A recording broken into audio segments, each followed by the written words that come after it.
I wonder if I'll ever stop being nervous about this. I don't know. I don't know. All right, let me go. Here we go. Share. And then we're going to go here. And then we're going to go here. Maybe, perhaps, present. That's what I needed. There's got to be a better way for this. But today, this is what we have.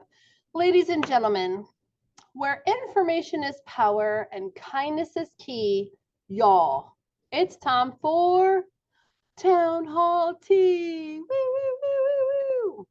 So excited. Now, if you didn't hear earlier, today might blow your mind. It's different. It's different, friends. Different than what you might understand. Let's go ahead and revisit our commitment. We are going to keep all conversations positive, helpful, and kind. Trash talk, derogatory comments will not be tolerated. Your administration knows, your teachers know, and that's just not how we roll at Koontz. Okay, kindness is key, and we're learning. This is a whole learning process. Okay, so like I said, today we are going to race to the White House. I'm very excited. We're getting very close. We're getting super close. We're about a month away from the election, and time is of the essence. Okay, so since our conventions we talked about last time, where they have like a big pep rally for their people, now our candidates are out stumping. So, oh, that was not what I was supposed to hit. I don't want to hit that. I want to hit, oh yeah, there we go. Okay, so a stump speech is something that the candidates they'll do the same speech and they'll do it in different locations. And they call it a stump speech because back in the day, they used to stand on a tree stump to be higher than the crowd. And so stumping has become like a verb of when candidates go out and meet the people and they go to the store and they look like a regular American and they do little speeches. A lot of times they'll be invited to throw out the first pitch at a game. They just want to be seen and they want to get their name out there. And so that's what they've been doing as we prepare. They are trying to get out the vote. They need to get people registered to vote. In some states, you can even vote early. And we're going to talk about that in 2 town hall teas, 2 more sessions. And we're going to talk about like how you vote. Like, how does that even work? I do want to tell you really quickly that Monday is the deadline to register to vote. So I know that you're 10 and 11 and you can't register to vote, but you know people who can. And so my ideal, like my perfect world vision, is that when your trusted adult goes to vote, that you will go with them. I would love it if you could see the process, see all the posters and everybody's names in red and blue, and see the process and see the volunteers and how they check to see who you are and make sure that you don't vote twice and you go to the machine and you use a little stylus. I would love for you to be a part of that.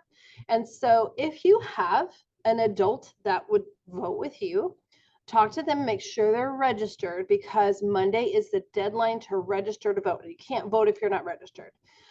If you have a driver's license and it's like not, what am I trying to say? It's not old. Okay, you're probably registered, but there are sites where you can check. And if you need those sites, you just let me know and I'll hook you up, right? Okay.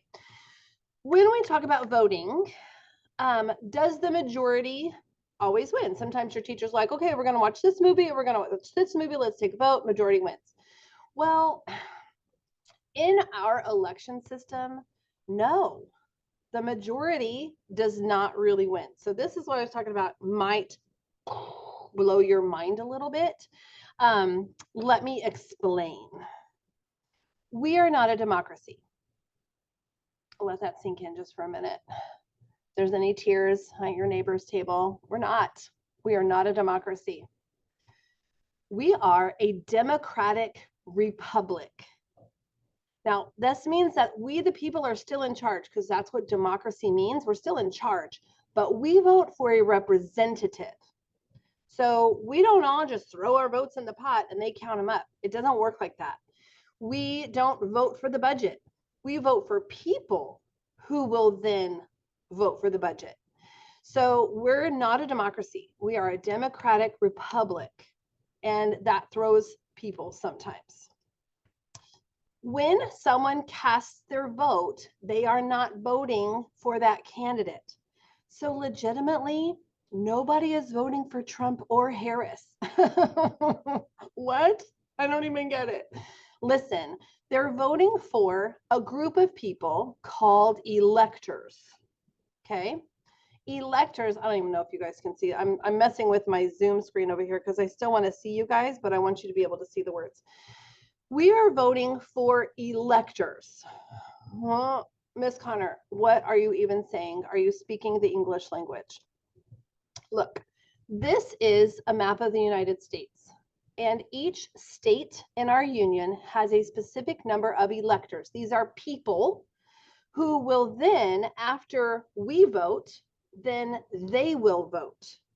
So in Texas, we have 38 electors. That is based on our population. So the bigger your population, the more electors you have. And then together, this group of people is called the Electoral College. College doesn't necessarily have to mean university. It's a multiple meaning word. It also means a group of people. And so these electors make up a college, a group, and then they are the ones that actually vote for the president. Okay, so we're going to tell the electors who we want them to choose, and they're going to hopefully go with our majority, but it's state by state. We have a couple of states right here that actually split their vote. And so some electors will go to the majority winner, and then some electors will go to the secondary winner. And so that's different.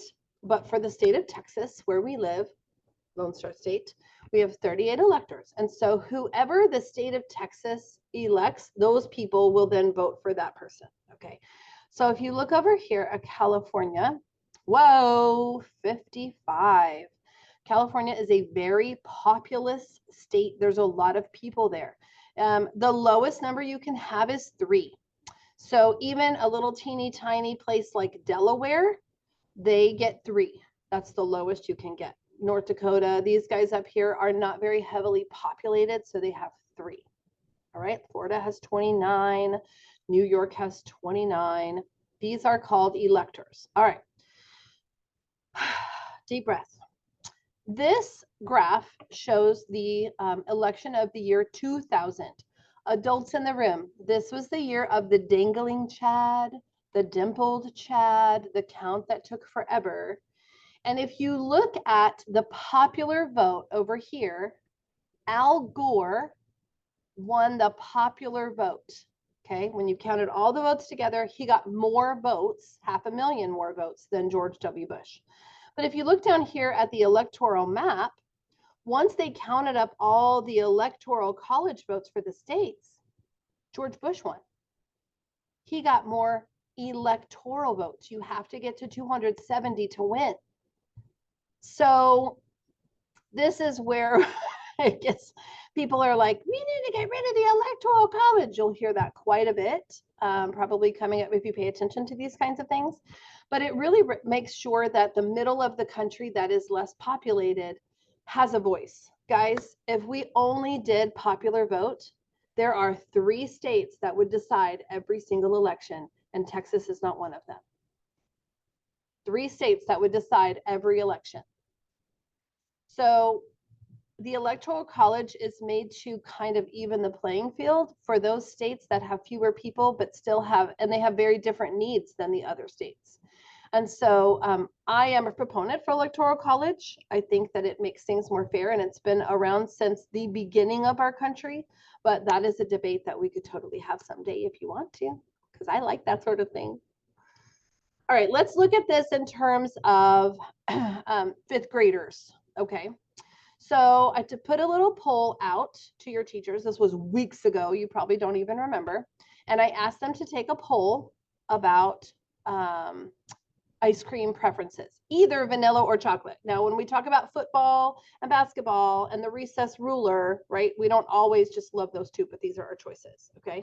And if we add these all up, the popular vote says that chocolate wins with 41 votes. I'm having a hard time with that. Okay, 41 votes. Now, if we go by population, we're going to give some electoral votes to your classrooms. Now, Mr. O has the most students in his class, so I'm going to give Mr. O 10 electoral votes. Miss Ritchie has the fewest people in her class, so she gets the fewest votes. She gets 5. Rios and Santillanes, you guys get 7 because you're not the top, you're not the bottom, you're right in the middle. Okay. Now, if we do it this way, O'Rourke's class, all those 10 votes will go to vanilla. Rios's class, all of those 7 votes will then get assigned to vanilla. Even though 16 people voted for vanilla, we'll have 7 electors. Richie's class, they're less populated, so there are 5 electoral votes.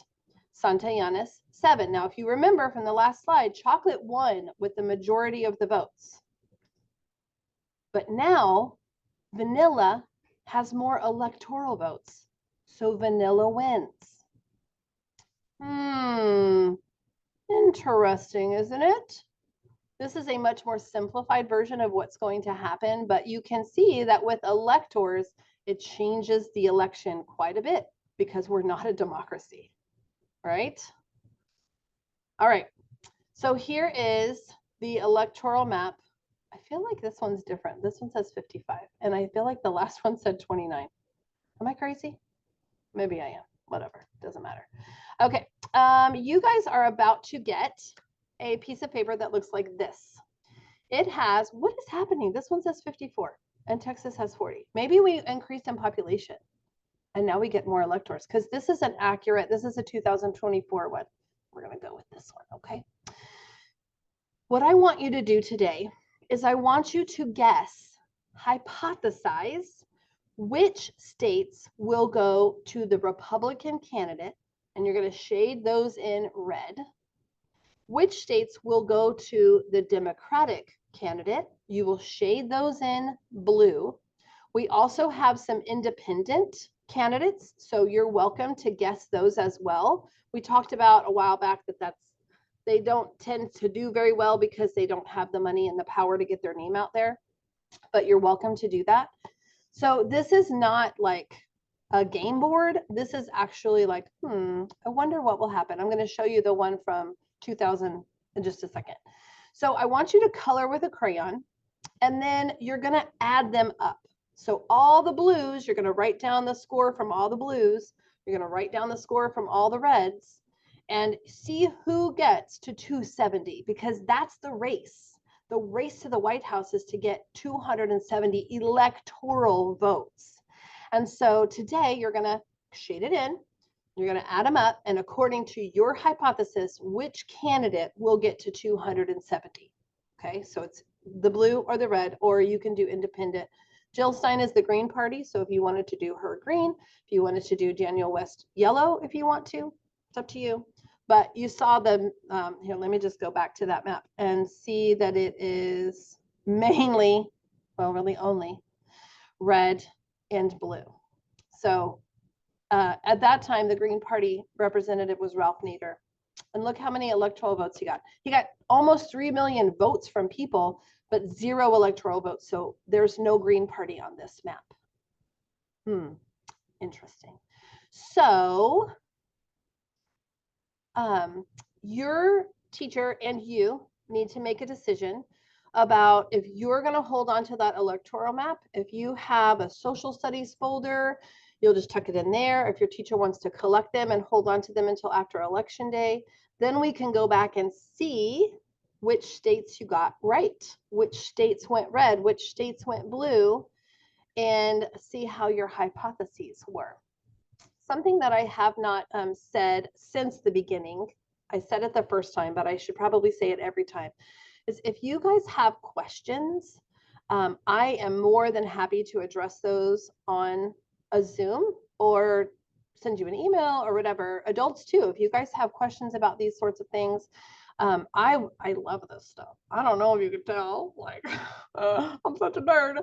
But if you have questions, let me know. We could even do a whole Zoom session on just your questions and the answers to those questions if you want to. And really excited to see how many of your hypotheses come to fruition after election day. So if you guys have questions, just holler at your girl, right? Okay, we're gonna have a great day, fam. I will see you later in the hallway. Make sure you wave at me. I will not be wearing this. I won't. It's gonna mess up my makeup. Okay, I'll talk to you guys later. Bye.